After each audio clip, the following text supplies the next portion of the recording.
Le 21 juin 2026, Toronto, Canada. Il est 20 heures. Des millions de téléspectateurs allemands allument leur télévision pour regarder la chaîne publique ARD. Le match Allemagne contre Côte d'Ivoire va commencer dans quelques heures. Et dans un studio feutré, confortable, climatisé, un homme prend le micro. Un homme que l'Allemagne entière respecte. Un champion du monde. Un monument du football mondial. Son nom, Bastian Schweinsteiger.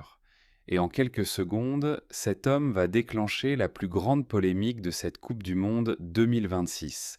Pas sur le terrain, dans un studio de télévision, avec quelques mots.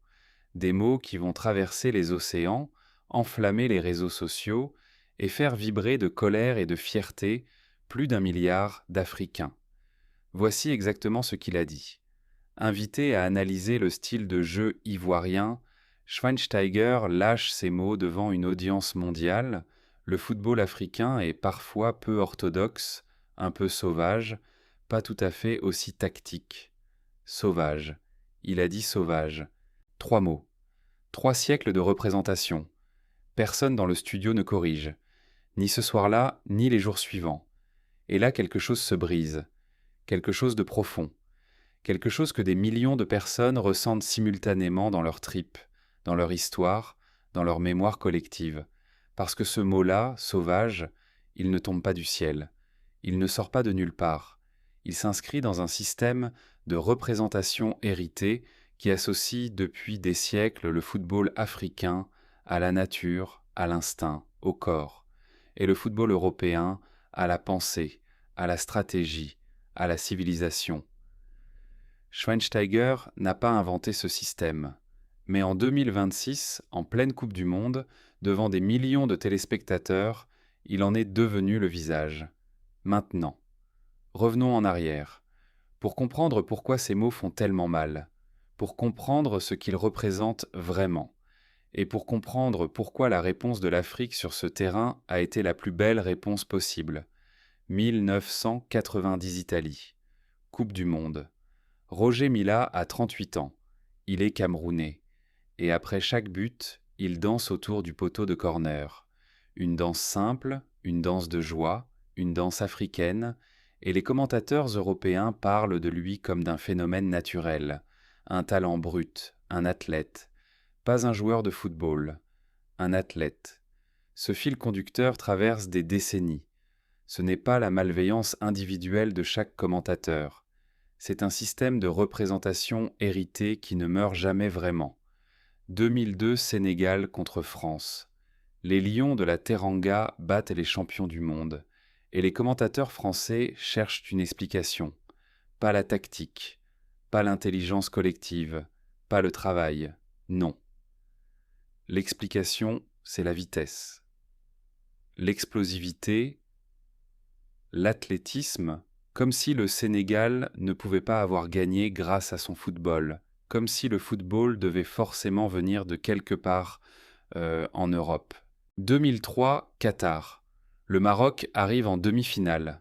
Il bat l'Espagne, il bat le Portugal, il bat la Belgique. Et encore une fois, les analystes cherchent à expliquer cette performance non pas par la qualité du football marocain, mais par autre chose.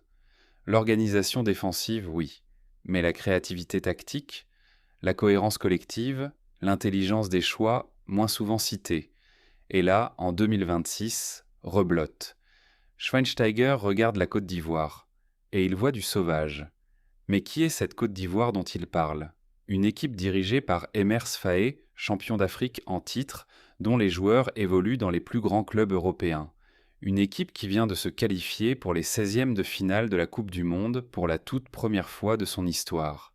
Amad Diallo, Manchester United, Wilfried Zaha, Crystal Palace, Franck Kessié, formé en Italie à l'Atalanta avant de signer au Barça, Simon Adingra, Brighton, Seko Fofana, passé par l'Udinese, Lens, Al-Qadsiya.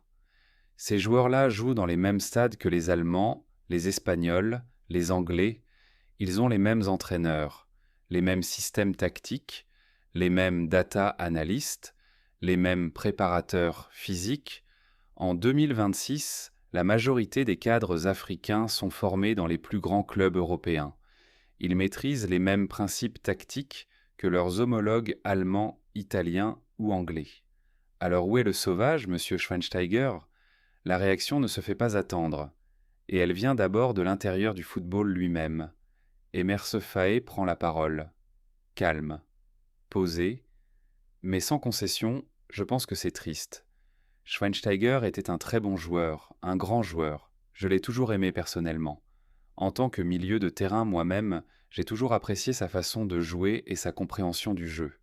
Puis il ajoute: quand vous connaissez le foot comme lui, c'est bizarre d'avoir des propos de ce genre, qu'on peut qualifier sans langue de bois de raciste. Raciste.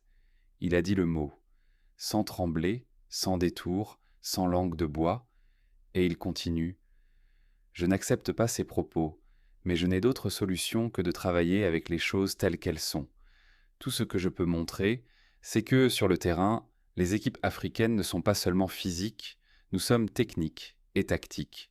C'est peut-être la phrase la plus puissante de toute cette Coupe du Monde 2026.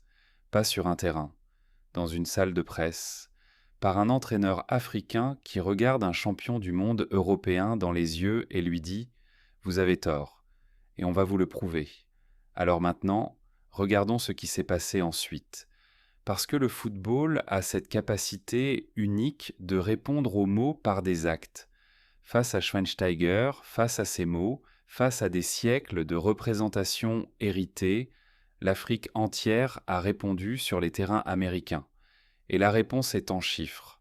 En 2018 en Russie, aucune équipe africaine n'avait passé le premier tour. En 2022 au Qatar, seulement 2. Et en 2026, 9 équipes africaines sur 10 se qualifient pour les 16e de finale, 9 sur 10. Le Maroc tient le Brésil en échec. La Côte d'Ivoire passe les poules pour la première fois de son histoire. Le Cap-Vert accroche l'Espagne. La République démocratique du Congo tient tête au Portugal de Ronaldo. L'Égypte résiste à la Belgique. Où est le sauvage dans tout ça? Patrick Schnitzler, chercheur spécialisé dans les représentations raciales dans le sport, a souligné que les propos de Schweinsteiger reconduisent des clichés fréquemment associés aux joueurs africains qui ne correspondent pas à la réalité. Et cette réalité, elle s'écrit chaque soir sur les terrains de ce mondial 2026. Mais voilà ce qui est le plus fascinant dans cette histoire. Face à la polémique, Schweinsteiger se défend dans un communiqué. Je parlais de football, pas de personne. C'est une analyse footballistique, ni plus ni moins. Je n'avais absolument aucune intention d'offenser qui que ce soit. Je parlais de football, pas de personne. Cette phrase dit tout. Elle révèle exactement le problème. Parce que quand vous dites que le football africain est sauvage, vous parlez forcément des personnes qui le jouent. Vous ne pouvez pas séparer les deux. Le football africain, ce sont des Africains. Et qualifier leur jeu de sauvage, c'est les qualifier eux. ARD n'a pas sanctionné son consultant. Schweinsteiger a repris l'antenne 72 heures plus tard pour commenter Angleterre-Ghana, un autre match impliquant une sélection africaine. Le signal envoyé par cette décision est clair, et ce silence est en lui-même un fait journalistique. Maintenant, je veux vous dire quelque chose de plus profond, quelque chose qu'on dit rarement dans les vidéos de football. Cette polémique Schweinsteiger, elle n'est pas seulement une polémique de football, c'est le reflet d'une question plus large que l'Afrique pose au monde entier depuis des décennies. Pourquoi nos succès doivent-ils toujours être expliqués autrement que par notre intelligence et notre talent? Quand une équipe européenne gagne, on parle de tactique, de pressing, d'organisation, de génie collectif. Quand une équipe africaine gagne, on parle d'énergie, de physique, de vitesse, de l'instinct.